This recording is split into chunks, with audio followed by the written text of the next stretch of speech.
أعوذ بالله من الشيطان الرجيم بسم الله الرحمن الرحيم Assalamu alaikum. I'm Farah Michelle Kimball. It's a pleasure to be here today to give a testimony regarding Sheikh Abdullahi J. The first question I was asked was, when and how did you meet Sheikh Abdullahi J? So it was over 20 years ago in 1999, shortly after I visited Iraq with the International Peace Project, and I was invited to meet him at a friend's house in Santa Barbara, California. Sheikh J was with about 20 followers who had come from all over the world to be with him on this tour in the United States. There was an instant rapport, and I offered for them to come to our house for a visit, as we often invited Muslim and Sufi teachers to give informal talks at our house. So he then asked me if all his disciples could stay overnight at our house. So I said yes, and that night we hosted him and his group. So I remember how excited my 5-year-old daughter, Sage, was as we scampered to get everything ready to host so many overnight guests. So that began a time of getting to know him and the disciples. And when he started to visit California, and he came to stay with us, we would always invite people to come and meet and listen to him, and for meditation and dhikr Allah, remembrance of God. So he also encouraged our family around that time to make the pilgrimage to Touba. So we went to Senegal in 1999 as Sheikh J and his family's guests for a month, and we toured places Sheikh Ahmadou Bamba had been to around Senegal. And there were some other American disciples there too on this trip.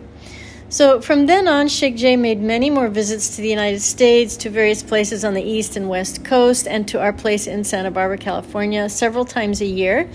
And we organized events for him. We organized talks at the University of California at Santa Barbara, an African story hour at an elementary school. We even had a school exchange program with Saint Louis, Senegal, and a school in Santa Barbara. And we organized a very successful healing retreat in Montecito. We organized Sufi chanting at the Unitarian Church with him leading, television interviews and newspaper articles we arranged. So there was a lot of activity around him at our place, and it was almost like a full-time job for me, actually, as part of the International Peace Project work I was doing.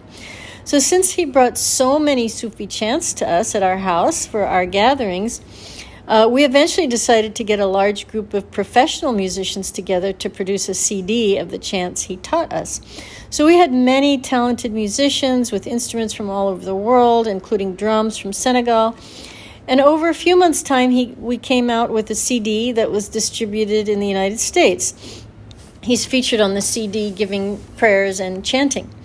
So at the same time, Sheikh J showed an interest in my peace activities, as I had just returned from Iraq, and also, I was director of the International Peace Project, and he was involved in global peace initiatives, and that he spoke at the United Nations and the World Conference of Religions and other places. So at that time, he was concerned about the plight of humanity in many parts of the world, but also the Palestinian-Israeli situation. So he was very interested in helping to bring peace to the region, and he gave specific instructions about religious leaders of different faiths coming together to pray about the Palestinian plight. And he suggested doing this in the area of Palestine. So he believed that would bring an opening to remedy the situation. And people ask, how is it that I came to want to do so much to spread this message? Well, I had been a peace activist and was very active outwardly. But as it says in the Quran, indeed, God will not change the condition of a people until they change what is in themselves. So the outer world is not going to change until we do the work. So I knew change had to come from the inside. So the next question was, what drew you to him? Sheikh J had a presence, and as Imam Ahmed bin Hanbal, rahmatullah, said, you have to sit with the people of Sufism because they are like a fountain of knowledge, and they keep the remembrance of God in the hearts. So they are the ascetics, and they have the most spiritual power. So to me, it felt like that, being with Sheikh J and sitting around him with all the many people who came to to be with him. So I think that is also why he drew people from all walks of life and different religions, and they could feel that presence. So Sheikh J spoke directly from the Quran and from the teachings of Sheikh Ahmadou Bamba. He had a luminosity of spirit. Anyway, his focus was always on God, the Prophet and Prophets, peace be upon them, and Sheikh Ahmadou Bamba. And Sheikh J was always referring to himself as a disciple of Khadim al-Rasul, servant to the Prophet, Sheikh Ahmadou Bamba. So Sheikh J constantly recited the Quran, the Qasidas, and even in the car while we were traveling, everyone would be chanting La ilaha illallah or something similar. And he always had healing prayers for people if they had a problem, illness, or difficulty. And he knew some healing methods that deal with likenesses, such as giving away something in this world as a connection to the spiritual world to draw a person what they needed. So his presence was very uplifting. Many people experienced joy. But on the other hand, of course, people needed to maintain this high level of vibration by following religious and spiritual methods. And not everyone did, but people kept coming back. So he seemed to be of a high state and possessed inner knowledge, as well as outer knowledge. And he prided himself on reaching the spiritual state of Abdullah, slave of God. Another question I was asked was, what do you remember about your experience with him?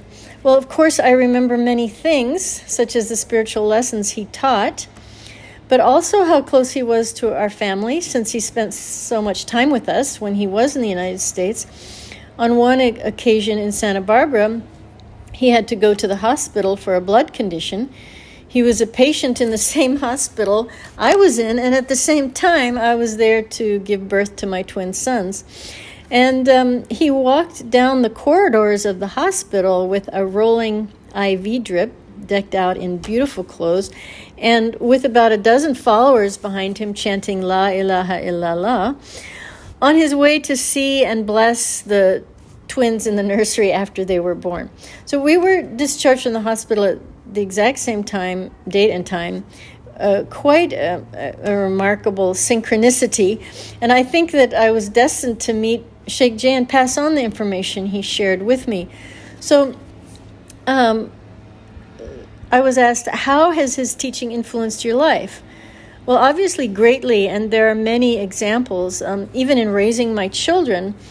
And there are many anecdotes to learn from of experiences with him.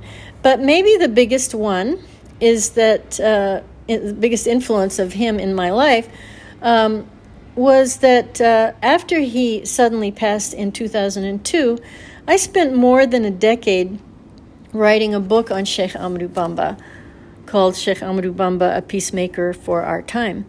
And that was partly from the information he passed on to me, but definitely inspired by what he taught, having embodied those very teachings.